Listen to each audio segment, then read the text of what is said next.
insya Allah kita akan buka lagi kelas penjurusan ya, kelas fiksi dan kelas non fiksi. Mohon doanya semoga bisa dilancarkan dan kami bisa memberikan yang terbaik untuk teman-teman semua.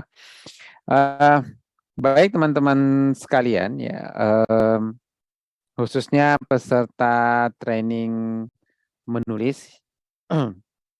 Pekan lalu di hari Ahad yang lalu itu pertemuan kita yang terakhir dan insya Allah malam ini adalah malam yang terakhir juga untuk asistensi karyanya kita. Dan seperti biasa kita akan bahas dulu karya teman-teman yang sudah masuk. Ini ada beberapa karya yang sudah masuk ya, yang bisa kita bahas di kesempatan malam hari ini. Baik, yang sudah masuk di saya itu adalah yang langsung mengirimkan ke saya. Kemarin kan tugasnya tugas ini ya. Kalau istilah kuliahnya itu tugas besar. Tugas besar itu berarti ya tugas akhir semester. Biasa kalau kita buat tugas akhir semester itu tugasnya sudah tugas yang paling terakhir dan ya biasanya sudah jadi tugas pungkas, tugas paling besar, tugas paling sulit, endingnya seperti itu. Jadi kemarin saya minta untuk kemarin saya minta untuk di peserta semua sudah membuat tulisan yang panjangnya sekitar 700 kata ya, yang mana 700 kata ini sebenarnya adalah standar memuat standar tulisan dimuat di media cetak maupun media online. Jadi kurang lebih sekitar 700-an kata. Dari situ nanti kita akan melihat kira tulisannya teman-teman semua apanya yang mau diperbaiki. Baik, yang kemarin sudah mengirimkan tulisan ke saya itu ada Ustadz Suparman dari Palopo. Itu sudah mengirimkan tulisan. Dan kita akan bahas sedikit ya tulisannya. Silakan kalau peserta-peserta yang lain yang baru bergabung mau mengirimkan tulisan juga yang mau kita komentari, mau kita koreksi bersama bisa. Silakan. Saya masih terima. Dan buat teman-teman yang ada di YouTube ya, selamat menyaksikan. Mudah-mudahan bisa mengambil pelajaran dari koreksi tugas kita hari ini dan silahkan juga buat teman-teman yang ada di YouTube yang mau bertanya, yang mau berinteraksi, boleh ya nanti silahkan untuk melayangkan pertanyaannya di kolom komentar YouTube. Insya Allah akan kita bahas bersama. Baik, saya coba bahas tugasnya Ustadz Suparman. Ya. Boleh saya dikasih jadi co-host biar saya bisa share screen juga.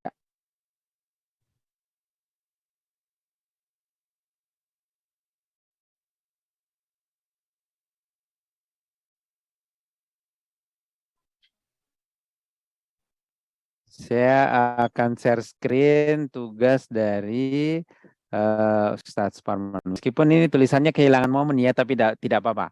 Ya, kita tulisan itu teman-teman, kalaupun dia kehilangan momen jangan dibuang. Kenapa? Karena momennya boleh lewat, tapi mungkin substansinya itu tidak lewat. Jadi kita bisa merecycle lagi itu tulisan ya, kita bisa apa namanya? Kita bisa mengupdate lagi tulisan itu dengan substansi yang sama, tapi nanti tinggal kita bumbui dengan fakta yang baru.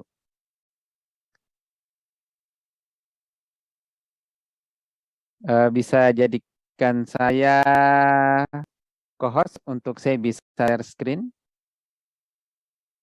Oh iya, enggak apa-apa, saya belum selesai. Nanti kita bahas yang sudah ada, yang kita bahas nanti insya Allah bisa jadi pelajaran untuk teman-teman. Nah, tadi ada Asri juga yang bergabung ya. Silakan kalau Asri mau mengirimkan tulisannya, silakan. Kemudian yang baru bergabung juga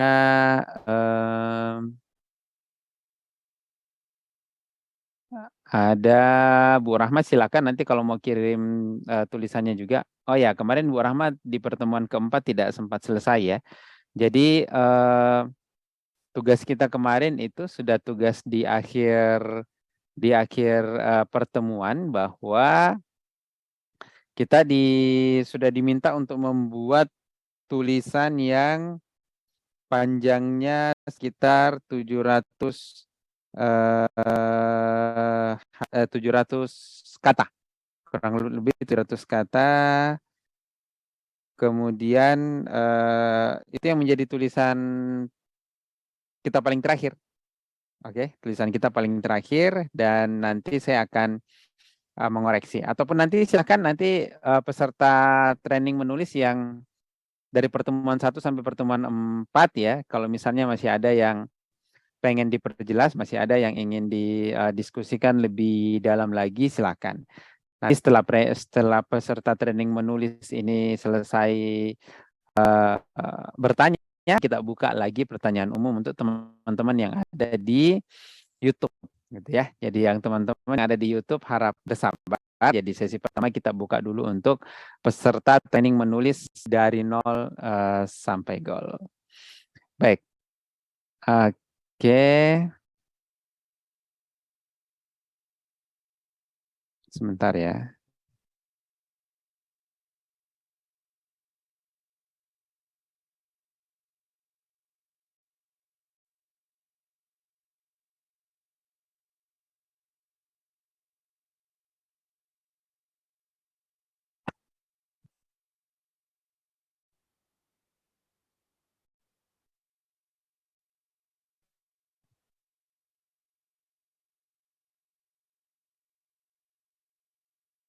Oke, kita koreksi tulisan yang ini dulu.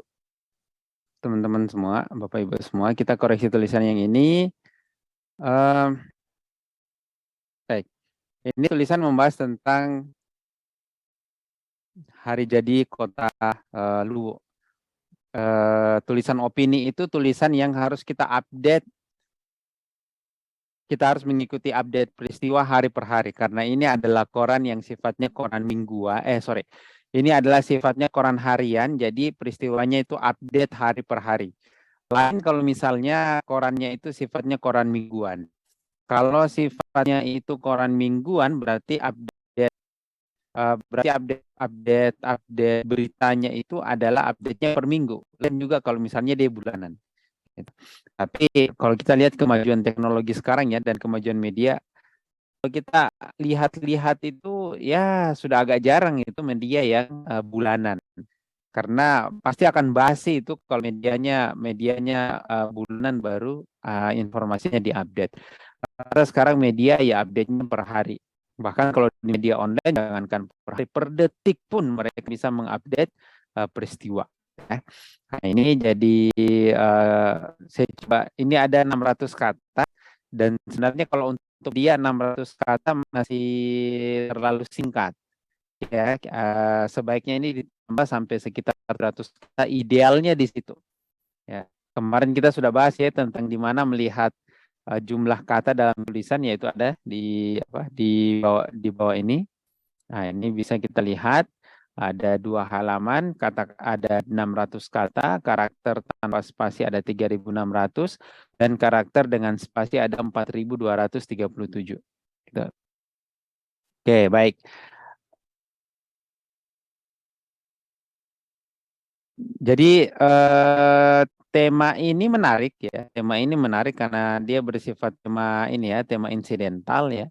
Dia ditulis untuk ulang tahun kemarin, dan ini akan jadi sangat update dan punya nilai jual yang tinggi ketika dia terbit 1 hari menjelang ulang tahun Kota Luwu atau sehari setelah ulang tahun Kota Luwu. Jadi kalau mau dikirim sekarang pasti sudah basi, pasti sudah tidak dilirik lagi. Tapi yang menjadi kelebihan dari tulisan ini adalah ya, yang jadi kelebihan dari tulisan ini adalah dia mengangkat kearifan lokal yang kan tidak mesti kita mengangkat kearifan lokal hanya pada ulang tahun Kota Luwu, ya kan?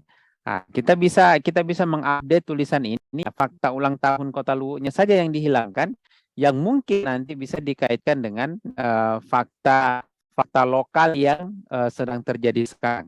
Itu yang saya katakan tadi. Substansi isi tulisannya itu bisa tetap, gitu ya. Substansi isi tulisannya bisa tetap, nanti faktanya saja yang kita ganti. Nanti boleh jadi bisa saja saya kasih hilang misalnya ya. Saya kasih hilang apa? Saya kasih hilang ulang tahun Kota Luwuknya saya kasih hilang, tinggal membahas yang ini mengembalikan semangat Wanua Mapatuo Naiwai Alena, ya kan? Dan tulisan ini kan dia jadi temanya kontemporer. Kapan saja bisa dibahas ini tema. Gitu. Jadi saran saya ke Ustaz Suparman nanti tulisan ini jangan dibuang. Tulisan ini tetap bisa update. Nanti tinggal faktanya saja yang kita ganti. Kalau yang ini kan membahas fakta tulisan ini dari ulang tahunnya Kota Luwu. Tapi kalau saya mau bahas tema ini dalam kesempatan sekarang juga bisa. Tinggal nanti dikaitkan kira-kira ada kejadian apa di Luwu yang bisa masih relate, masih nyambung dengan dengan moto Kota Luwu ini. Dan saya kira soal moto ini pasti dari waktu ke waktu terus nyambung. Nanti tinggal kita ambil kira-kira peristiwa apa yang bisa jadi pengantar untuk masuk di pembahasan ini. Oke, jadi seperti itu. Kemudian dari tulisan ini saya tadi sudah sempat membaca tulisan ini ya. Tulisannya alhamdulillah sudah cukup mengalir. Mudah-mudahan training kita selama 4 minggu ini memberikan dampak positif terhadap perbaikan tulisannya peserta semua. Oke, kalau untuk koreksi saya itu, nah sebenarnya tidak ada aturan. Ini soal rasa juga. Ya, kalau pengalaman saya menulis opini itu, saya tidak menggunakan yang kayak begini, muqaddimah, latar belakang dan seterusnya. Saya tidak menggunakan itu. Pun kalau digunakan sebenarnya tidak salah juga. Kenapa saya tidak menggunakan peserta semua? Karena ketika kita menggunakan kayak muqaddimah, latar belakang, itu justru akan memberikan kesan tulisan kita itu menjadi berat. Beratnya kenapa? Beratnya karena kayak seolah-olah orang itu sedang membaca jurnal ilmiah yang berat, sedang membaca skripsi, sedang baca karya-karya ilmiah.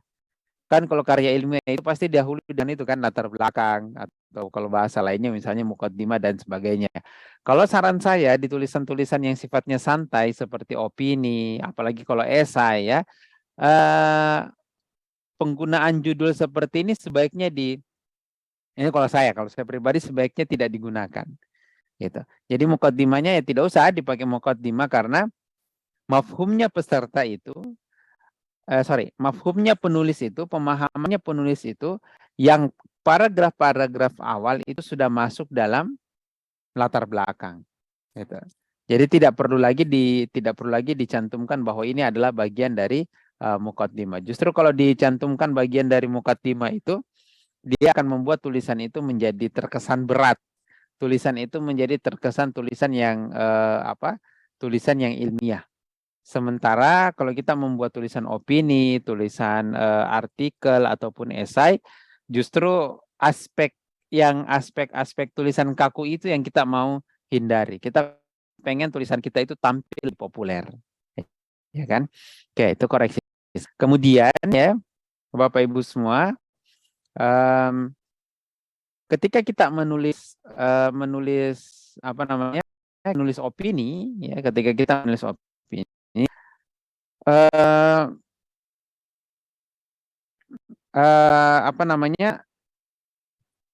ketika kita menulis opini, usahakan sesuaikan dengan bacaannya. Kalau kemarin di pertemuan yang keempat ya, waktu kita membahas tentang SWA editing itu, tentang self editing, ketika kita mengedit tulisannya maka ada satu aspek yang perlu kita perhatikan. Aspek apa itu? Aspek keterbacaan. Aspek keterbacaan ini sangat erat kaitannya dengan huruf. Ya alhamdulillah. Kalau tulisan ini hurufnya enak ya dilihat ya. Ini pakai huruf standar ya, kalibri. Ini kalibri 12, kalibri 11 itu masih huruf yang standar. Kemudian juga kita harus perhatikan tulisan kita ini mau dimuat di mana. Oke, tulisan kita mau dimuat di mana? Tulisan kita ini akan dimuat di koran misalnya. Misalnya Ustaz Suparman mau kirimkan tulisan ini ke Palopopos misalnya ya. Jadi kita harus lihat space di koran itu seperti apa. Dan kalau kita lihat space di koran itu, ya, biasa koran itu kan ada yang kolom gitu ya. Kolomnya itu kan kecil-kecil. Gitu. Karena kolomnya itu kecil-kecil, maka rekomendasi saya kepada peserta semua yang mau mengirimkan tulisannya ke koran, jangan menggunakan paragraf-paragraf yang terlalu panjang. Karena nanti kalau dia masuk ke koran, ya dia masuk, mungkin kalau kita lihat seperti ini dia tidak terlalu panjang, ya kan? Kalau kita lihat seperti ini dia tidak terlalu panjang. Tapi ketika dia masuk di koran nanti paragrafnya itu jadi panjang sekali, gitu, ya. Paragrafnya nanti akan panjang sekali. Nah ini perlu perhatian dari penulis untuk menyesuaikan menyesuaikan tulisan kita dengan keterbacaannya peserta berdasarkan media tempat tulisan kita nanti dimuat. Kalau misalnya tulisan kita ini dimuat dalam bentuk kertas A4 ya mungkin tidak ada masalah. Kalau kita lihat ini ya paragraf-paragrafnya ya standar lah. Oke. Tapi ini kalau dimasukkan ke dalam bentuk koran cetak dia akan panjang sekali. Gitu.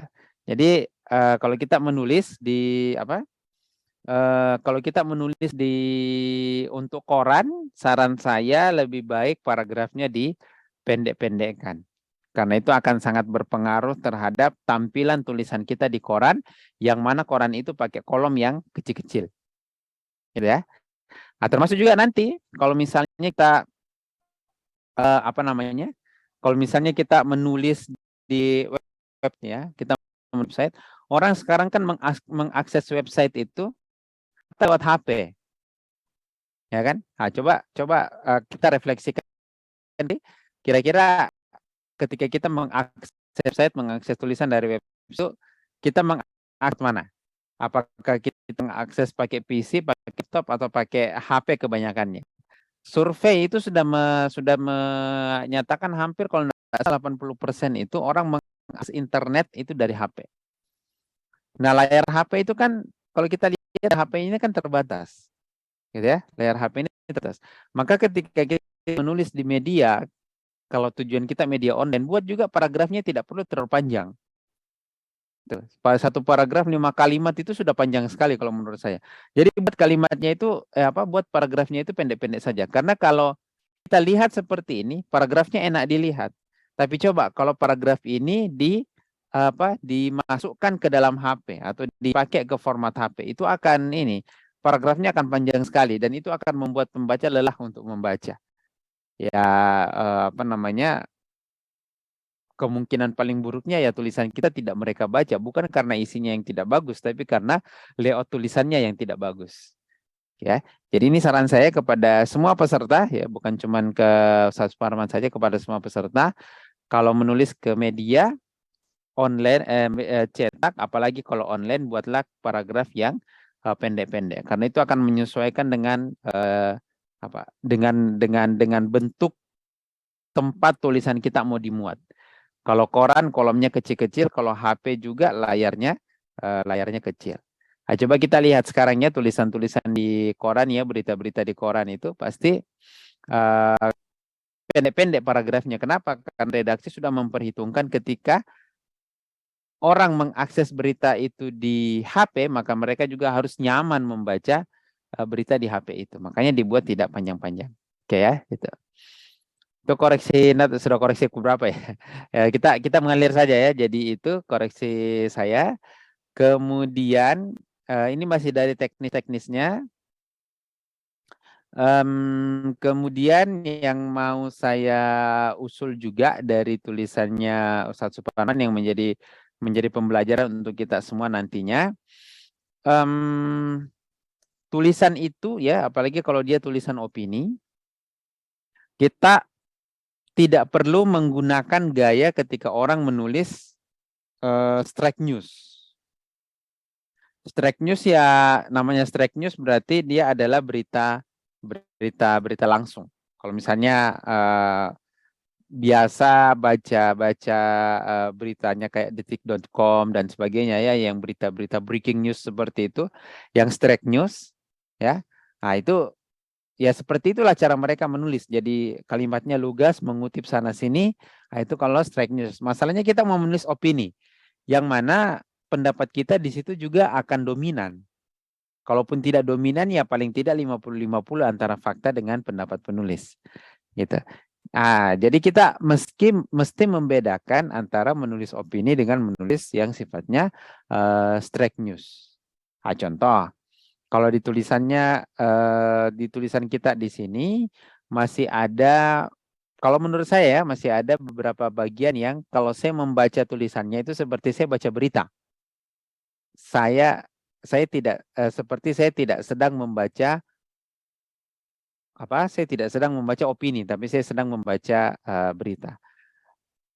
Straight news apakah dalam opini bisa saja, tapi jangan sampai dia menjadi bagian yang dominan. Karena ketika orang membaca opini itu, ya, membaca opini sebenarnya yang mereka cari itu bukan data sebenarnya. Yang mereka cari itu bukan beritanya. Karena kalau mereka cari beritanya ya sudah kita rujuk saja sama wartawan yang buat berita. Iya kan? Kalau kita mau cari data, mungkin ya kita langsung saja merujuk ke pusat datanya, ke pangkalan data dan sebagainya. Tapi yang pengen kita lihat dari opini itu kan pendapat penulis. Jadi seharusnya yang dikedepankan di sini adalah pendapat penulis. Meskipun pendapat penulis akan semakin kuat kalau didukung dengan berbagai macam data. Nah, di sini saya masih melihat ya ada beberapa bagian-bagian yang sepertinya kita sedang membaca berita, bukan sedang membaca opini. Contoh misalnya di sini, misalnya kayak mana tadi itu? Ada kutipan-kutipan langsung dari Pak Bupati Luwu. Ini kayak ini. Sektor pertambangan Kabupaten Luwu memiliki kandungan besi, emas, mika, galena, batu bara, dan tembaga. Depositnya ada di Kecamatan Bastem Utara, Latimojong, dan Walengrang sebutnya. Nah, ini yang saya maksud tadi. Ketika membaca ini seperti kita sedang membaca berita kan? Nah, kita tidak seperti membaca opini. Saran saya lebih baik lebih baik yang kalimat-kalimat seperti ini kalau saran saya sebenarnya dihilangkan gitu ya, sebenarnya dihilangkan. Kalaupun mau tetap mau dituliskan, coba kita bahasakan jangan membahasakannya seperti straight news gitu. Jangan membahasakan straight news. Kalaupun tetap mau tetap mau menampilkan bahwa yang mengungkapkan tulisan ini, yang mengungkapkan pernyataan ini adalah Pak Bupati Luwu, Pak Basming Matayang, ya bisa saja misalnya mungkin kalimatnya jadi gini ya. Mungkin potensi Kabupaten Luwu atau kekayaan Kabupaten Luwu dibenarkan oleh bupatinya sendiri. Kita bisa melihat banyak emas, banyak perak, banyak emas, banyak besi, banyak mika, banyak galena, dan banyak batu bara. Semuanya itu tersebar dalam beberapa kecamatan. Nah, kayak gitu. Jadi bahasanya itu jadi bukan bahasa yang sifatnya straight news. Gitu. Ya, jadi kita tetap mengutip pendapat dari Bupati Kabupaten Luwu, tapi tetap penyampaiannya itu seperti penyampaiannya seorang pembicara kepada orang yang dia bicarai. Gayanya gaya tutur. Biar opini begitu. Dan kalau mau juga buat tulisan kita mengalir, gunakanlah gaya tutur. Jadi kalau saya ya Bapak Ibu semua, peserta semua, ketika saya menulis itu saya membayangkan ada orang yang jadi target saya itu di depan saya. Gitu ya. Dia ada di depan saya dan saya ngomong sama dia. Saya bertutur sama dia dan itulah yang saya tuliskan. Jadi kalimat-kalimatnya itu jadi kalimat-kalimat seperti kita bertutur kepada seseorang. Nah, biasa kalau kita pakai teknik itu, insya Allah tulisannya akan lebih mengalir. Dan itulah sebenarnya gaya kepenulisan yang cocok untuk esai, untuk opini, yaitu gaya bertutur, gaya yang membuat tulisan kita itu lebih mengalir, gitu ya. Nah, itu saran saya untuk tulisannya Ustadz Suparman. Jadi kalau di sini kita lihat masih banyak yang lebih ke strike news ya, lebih ke pelaporan. Gitu. Padahal yang kita mau di sini adalah tulisan opini. Kemudian,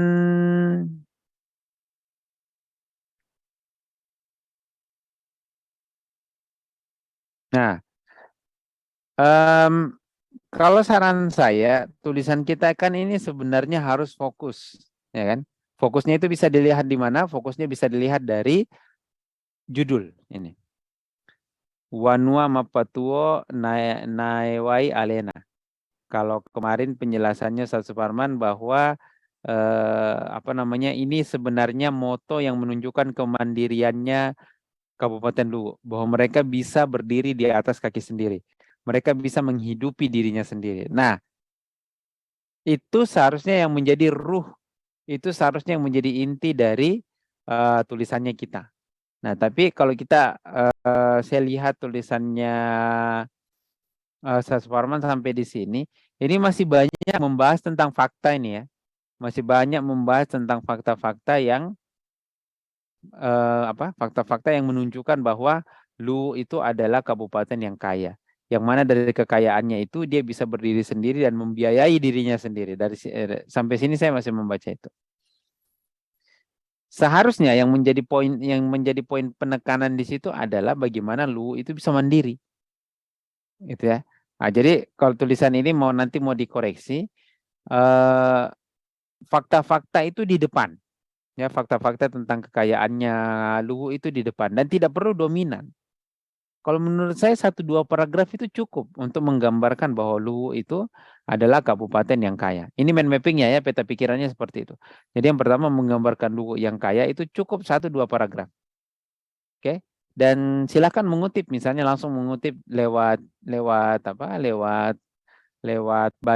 badan statistik ya, BPS ya, lewat BPS sebagai sumber data resminya pemerintah, ya cukup itu. Luwu misalnya punya potensi apa, berapa itu cukup dua paragraf saja. Selanjutnya itu membahas tentang bagaimana Luwu itu bisa mandiri. Kalau saya begitu sebenarnya. Sehingga kalau kita pakai teknik itu, pendapat kita sebagai seorang penulis itu bisa lebih dominan. Nah, kalau saya lihat di sini kan masih ini ya sampai sini ini masih membahas tentang fakta-fakta kekayaan Kota Luwu. Gitu. Nah, itu yang saya katakan tadi, orang membaca tulisan opini itu targetnya adalah melihat bagaimana perspektifnya penulis ini.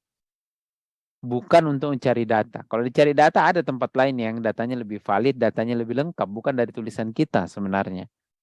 Gitu. Sekali lagi yang mereka mau cari adalah pandangan dari penulis itu. Maka itu seharusnya yang kita kedepankan, opininya kita, perspektifnya kita terhadap masalah yang terjadi itu seperti apa. Itu yang harus menjadi dominasi di tulisannya kita. Itu yang harus mendominan di tulisannya kita. Karena itu yang dicari oleh pembaca masalahnya. Ya, gitu. Nah, ini tulisannya beliau belum selesai ya. Ya, tulisannya belum selesai. Nanti silahkan dilanjut saja. Silahkan dilanjut. Nah, nanti kan kita tinggal ini. Kalau kita mau buat tulisannya ini bisa refresh ya, tinggal kita buang saja fakta hari ulang tahunnya Luwu, buang saja itu. Nah, kita ganti dengan fakta yang lain misalnya. Nanti mau pemilihan pimpinan daerah. Ini kan masih nyambung. Tinggal fakta pimpinan daerah yang kita masukkan ke dalam tulisan ini kemudian dikaitkan dengan dengan inti tulisannya kita. Gitu. Saya biasa begitu. Kalau misalnya ada tulisan ya, saya tidak buang, sayang ya kita sudah menulis setengah mati langsung mau di delete dan tidak pernah lagi ditengok-tengok gitu. Jadi ya tunggu-tunggu saja, nanti kalau ada momen baru lagi ya silahkan. Nanti tinggal faktanya yang diubah, tapi analisisnya itu masih tetap sama. Jadi rekomendasi saya silahkan Ustaz Suparman dilanjut lagi tulisannya dengan mempertimbangkan saran-saran yang tadi saya berikan. Secara keseluruhan tulisan ini sudah bagus ya, sudah baik. Tinggal itu tadi yang yang masih banyak terdapat di tulisan ini tuh pola-pola strike news, pola-pola pemberitaan langsung. Padahal yang kita mau tulis di sini adalah opini. Gitu. Dan juga jangan lupa nanti penutup. Penutup juga itu penting dalam sebuah tulisan. Gitu. Nah, ini tidak gampang memang ya menulis opini itu. Ya kenapa? Karena tulisannya itu singkat. Jadi biasa lebih sulit itu menulis panjang daripada lebih sulit itu menulis singkat daripada menulis panjang. Kayak sekarang misalnya saya nulis buku. Ya nulis buku itu mau sepanjang apapun pola pikir kita, ya silahkan. Karena tempat buku itu kan tidak terbatas. Ya kan, mau kita berapa halaman pun itu bisa. Yang jadi masalah sekarang itu kayak opini begini. Jadi diperlukan keterampilan khusus, diperlukan skill khusus untuk bagaimana membuat tulisan itu menjadi lebih singkat tapi pesannya tersampai. Nah, itu ya. Jadi tidak boleh kita bilang, oh berarti buat buku itu jauh lebih sulit daripada buat artikel. Belum tentu. Gitu. Masing-masing ada seninya, masing-masing ada titik-titik kesulitan. Kalau ini kesulitannya bukan kesulitan memulai, tapi kesulitan mengakhiri. Bagaimana ini saya mengakhiri tulisan saya dengan baik, sementara tulisan saya itu sudah melewati standar yang ditentukan oleh redaksi. Oke, jadi nanti Ustaz Suparman bisa nanti masuk di pembahasan selanjutnya ini ya, karena masih ada space sekitar 100 kata, nanti 100 kata, di atas 100 katanya itu dipakai untuk kesimpulan. Ya, dipakai untuk kesimpulan bisa. Gitu. Itu sedikit saran saya untuk tulisan yang sudah masuk ya. Untuk teman-teman yang sudah bergabung di YouTube, silakan kalau misalnya ada yang punya pertanyaan, boleh dikomunikasikan dengan kami lewat kolom komentar. Dan buat peserta training menulis dari nol sampai gol yang diadakan oleh Kerangka Network Batch 1 ini, silakan kalau ada yang mau memberikan tanggapan atau ada yang mau membuka topik diskusi, pertanyaan dan sebagainya, saya persilahkan. Mungkin dari Ustaz Suparman mau mengomentari tulisannya yang sudah dikomentari.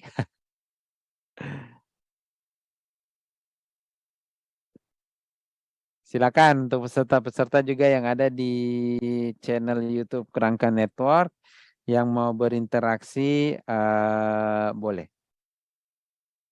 Kita membuka ruang sebebas-bebasnya, kita buka ruang seluas-luasnya. Ini kita sudah masuk di tugas paling akhir, yaitu di tugas tentang ya betul betul latihan lagi memang ya. Jadi menulis itu tidak instan, ya menulis tidak instan.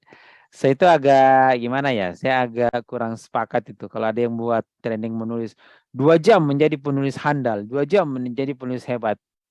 Ya sampai sekarang saya belum bisa menemukan formula bagaimana dalam waktu 2 jam itu bisa membuat seorang penulis itu menjadi penulis hebat. Saya belum temukan formulanya seperti apa. Atau misalnya 2 jam menulis buku. 2 jam menulis buku. Saya itu tulisan buku saya yang tercepat itu sekitar 2-3 bulan. Itu paling cepat itu buat buku 2-3 bulan. Gitu. Jadi insya Allah nanti kita mau buat training menulis buku. Kemarin tim tanya ke saya bilang berapa lama kalau kita mau buat training menulis buku. Saya bilang saya bisanya training menulis buku itu 3 bulan. Paling cepat itu 3 bulan. Itu insya Allah bisa jadi buku. Ya, jadi kalau misalnya saya disuruh untuk membimbing jadi buku hanya 1 minggu, saya tidak sanggup. Ya, kalau 3 bulan, insya Allah kita berjuang bersama 3 bulan peserta trainingnya itu bisa punya buku. Nah, sama dengan menulis artikel, menulis opini, menulis esai, saya butuh 1 bulan untuk membimbing peserta supaya bisa menulis. Ini pun ternyata insya Allah kita masih tampaknya kita masih perlu pembimbingan lebih lanjut ya. Ya, insya Allah nanti saya sebagai mentor menulis di Kerangka Network akan terus membersamai teman-teman semua ya di luar kelas kita. Untuk yang mau konsultasi silahkan untuk bisa nanti teman-teman punya tulisan yang dimuat oleh media. Nah, kalau sudah ada tulisannya yang dimuat oleh media, sudah selesai misi kita di training menulis dari nol sampai gol. Berarti yang nanti tulisannya sudah dimuat di media, artikelnya sudah muat di media, harus naik lagi ke jenjang selanjutnya, harus naik lagi ke kelas-kelas selanjutnya. Jangan mau di kelas pemula terus, ya kan?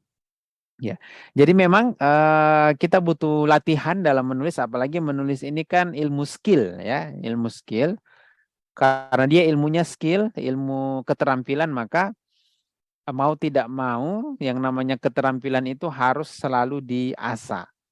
Itu semakin tinggi jam terbangnya kita, maka insya Allah tulisannya kita juga akan semakin berkualitas, akan semakin bagus.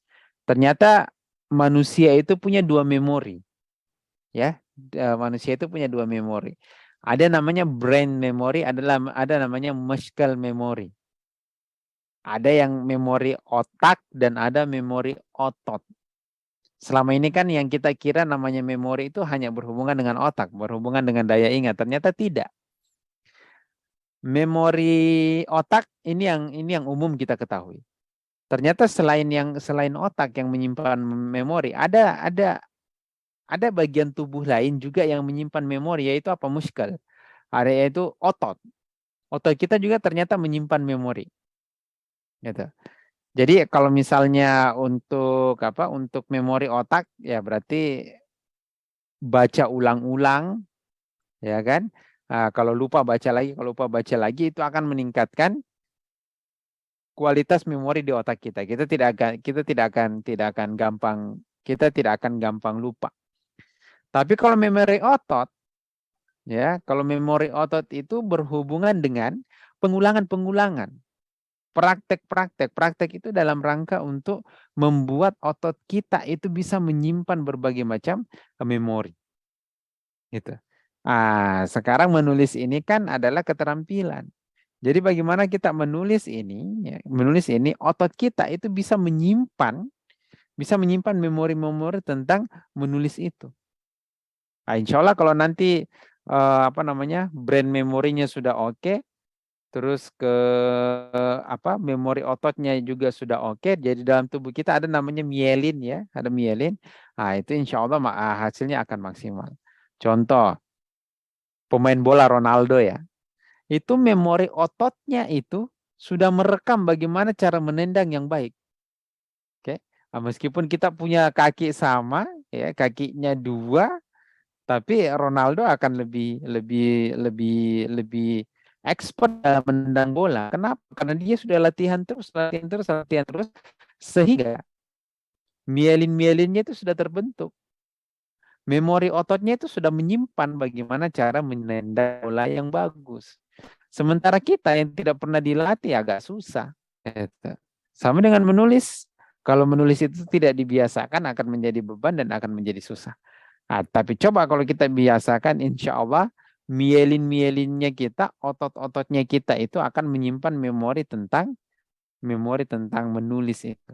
Makanya kalau dilatih terus, memori ototnya itu akan semakin menyimpan. Dan itulah yang membuat kita bisa menjadi penulis yang expert nantinya. Ya, jadi memang kuncinya terus saja berlatih dan terus berlatih. Gitu.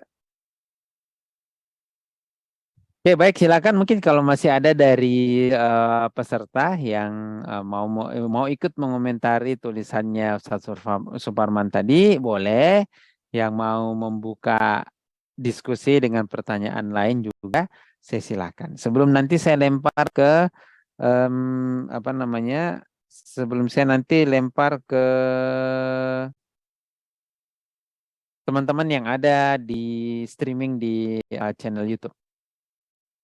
Mudah-mudahan sudah ada yang bergabung juga di YouTube yang mau bertanya silakan bertanya di kolom komentar.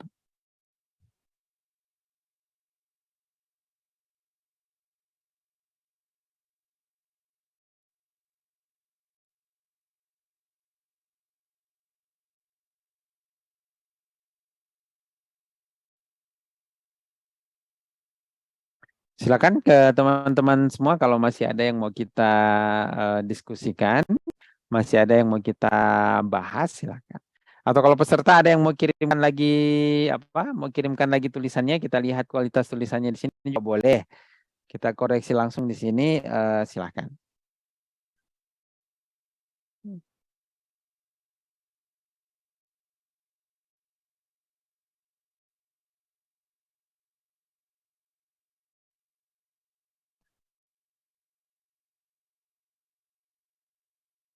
Baik, kalau di kolom YouTube ada, boleh kita bahas komentarnya.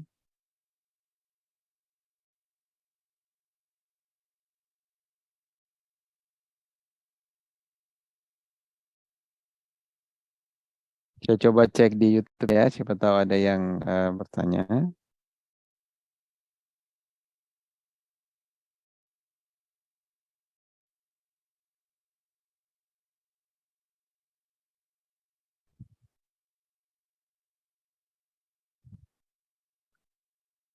Oke, baik. Selama ini juga, selama saya melihat ya, ada fenomena yang umum ditemukan di penulis-penulis pemula, termasuk di apa? Termasuk di ini, termasuk di training menulis dari nol sampai gol ini.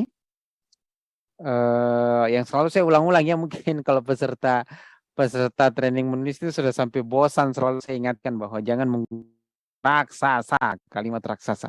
Ini entah berapa kali sudah keluar dari lisan saya larangan untuk menggunakan menggunakan kalimat raksasa. Ya. Nah, kemarin ada peserta yang agak bingung, sebenarnya kalimat raksasa itu seperti apa sebenarnya dan bagaimana cara mengoreksi kalimat raksasa itu biar tidak jadi kalimat raksasa lagi. Nah, kemarin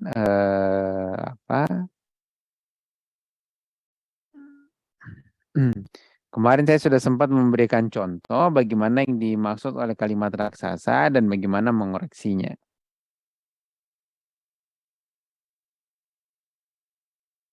Nah, ini share screen dulu ya.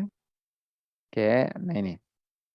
Di atas ini contoh kalimat apa? Contoh kalimat raksasa dan di bawah ini adalah kalimat koreksinya. Oke, jadi di atas itu adalah kalimat raksasa, yang di bawah kalimat koreksinya. Coba Bapak Ibu membaca ya, peserta semua yang ada di Zoom maupun yang ada di YouTube. Kalau kita baca ini kan panjang sekali. Nafas kita habis membaca ini kalimat.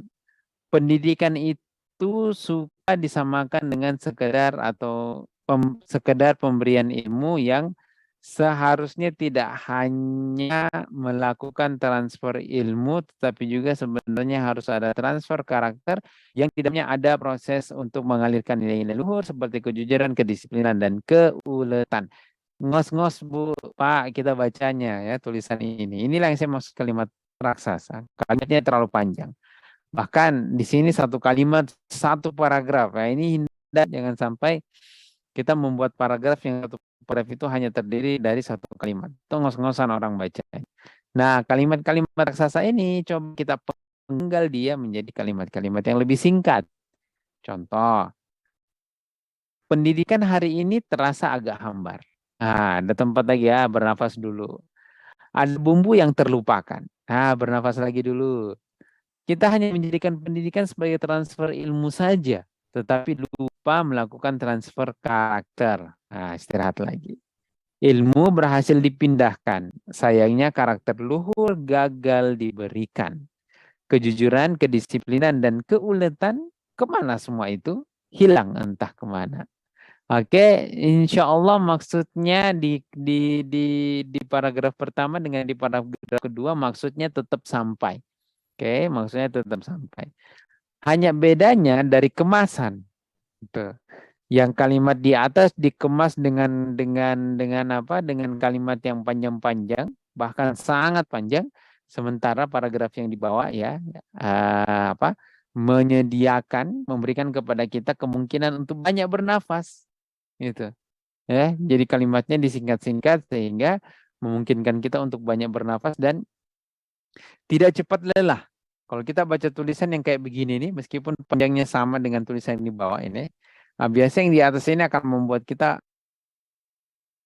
cepat lelah. Nah, lain halnya dengan tulisan yang ada di bawah ini. Gitu. Nah, ini mudah-mudahan clear ya tentang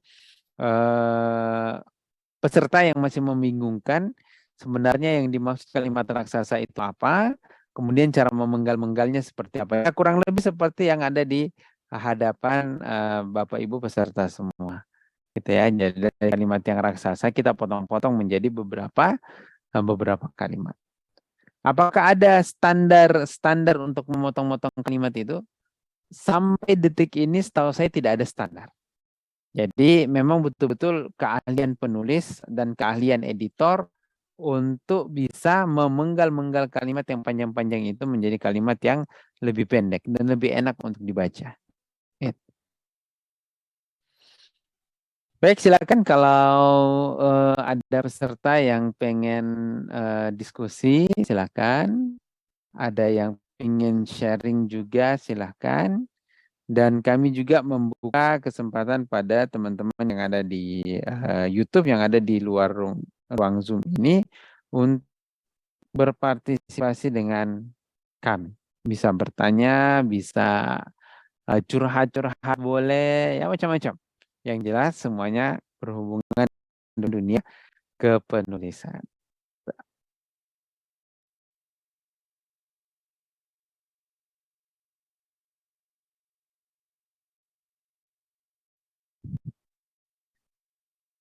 Oke, kalau memang sudah tidak ada berarti kalau sudah tidak ada berarti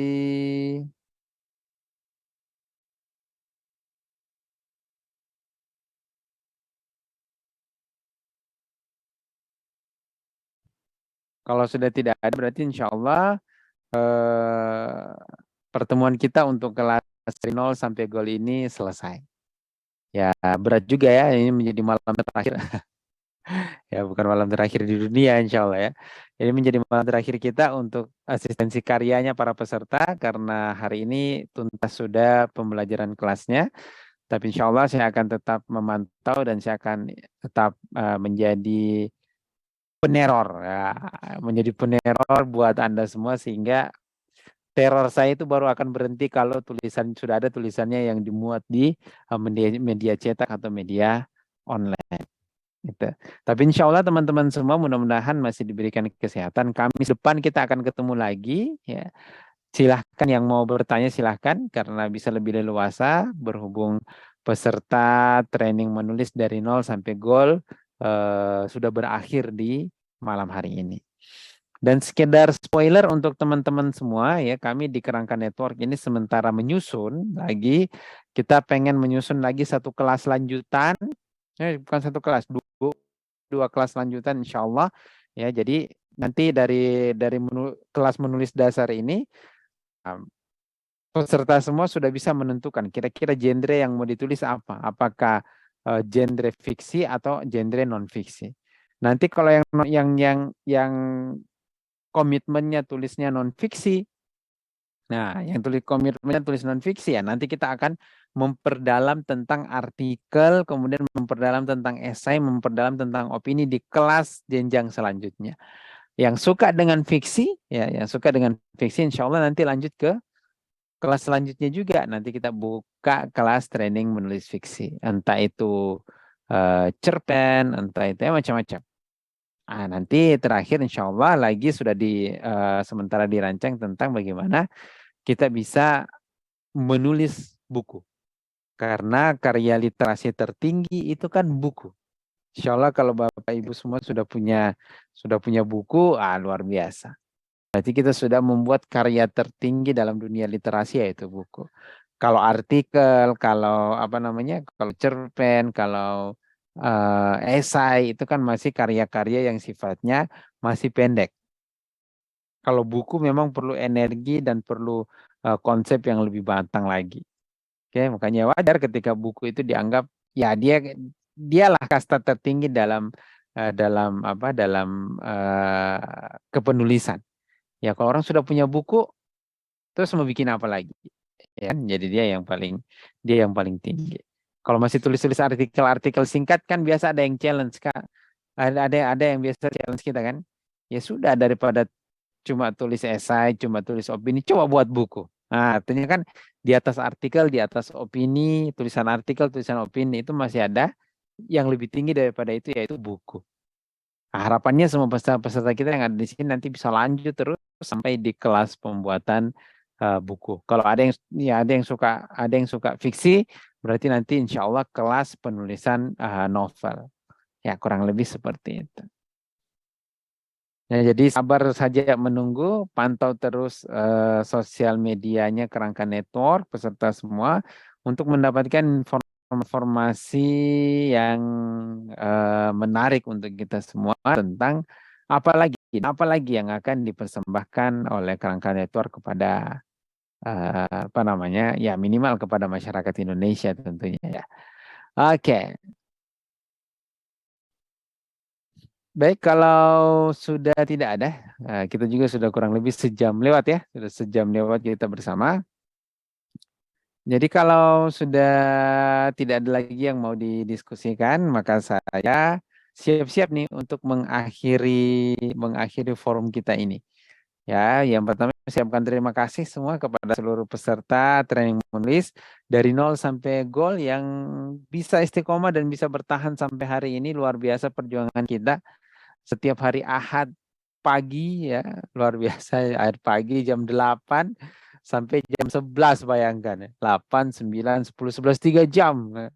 Orang kuliah aja itu biasa paling lama 2 jam ya. Kita ini kuliahnya sampai 3 jam. 3 jam selama 4 minggu, kemudian istiqomah juga hadir setiap Kamis malam dalam asistensi karya. Mudah-mudahan ikhtiar kita ini bisa menjadi wasilah bagi Allah untuk menurunkan kemudahannya buat kita.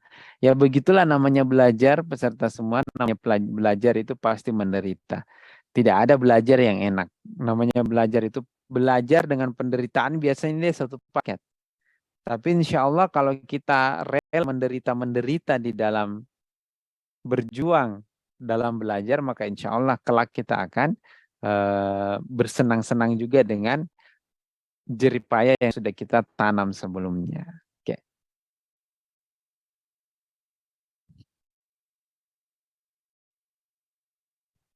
Dan insya Allah peserta training menulis batch 1 ini ya, sekali lagi meskipun kita sudah berakhir, tapi saya masih punya tanggung jawab moral untuk terus membimbing Anda sampai Anda punya tulisan yang layak dimuat di media. Untuk itu seperti saya katakan tadi, izinkan saya untuk meneror Anda terus. Nomor-nomornya sudah ada di saya, nama-namanya juga sudah masuk di grup. Nah, izinkan saya untuk meneror terus sampai Anda bisa punya tulisan. Ya, nah ini servis apa? Servis tambahan di luar kelas menulisnya kita. Dan buat teman-teman yang ada di YouTube atau kapanpun menyaksikan konten kita ini, yang belum daftar di batch 1, yang kemarin tidak sempat daftar di batch 1, kami buka nanti kesempatan ya di insya Allah di bulan Februari kita akan lagi kelas menulis seperti ini di batch 2. Ya, kita akan buka di batch 2, mudah-mudahan berlanjut terus ke batch-batch selanjutnya sehingga semakin banyak penulis-penulis yang penulis-penulis ideologis, penulis yang menulis bukan hanya karena materi tapi lebih daripada itu. Menulis baginya adalah sebuah perjuangan. Oke. Jadi semua peserta yang sudah ada di sini jangan ada yang live group ya. Ya tetap di situ karena insya Allah di situ kita akan terus belajar sampai goalnya kita itu terwujud. Oke, baik, terima kasih atas kehadirannya. Kalau sudah tidak ada yang perlu kita diskusikan lagi, berarti kelas kita berakhir di malam ini untuk kelas dari nol sampai gol. Dan insya Allah di Kamis yang akan datang kita bertemu malam seperti ini dengan format yang sama, yaitu format konsultasi praktis ya. Ya, nanti kita akan bersama-sama untuk berdiskusi dan kalau ada yang punya pertanyaan atau keluhan atau kendala seputar menulis, bisa kita diskusikan. Mudah-mudahan di forum ini Anda menemukan jalan keluar dari masalah kepenulisan yang Anda hadapi. Oke, demikian saya mentor menulis dari Kerangka Network Adi Wijaya, mohon pamit mundur dari layar Anda semua. Mudah-mudahan di hari Kamis nanti kita bisa bertemu kembali dan tentunya buat teman-teman semua yang ingin bergabung di batch 2, tunggu saja informasi pendaftarannya. Insya Allah kita buka lagi di bulan Februari. Demikian, subhanakallahumma wa bihamdik, asyhadu an la ilaha illa anta, astaghfiruka wa atubu ilaik. Assalamualaikum warahmatullahi wabarakatuh. Sampai jumpa.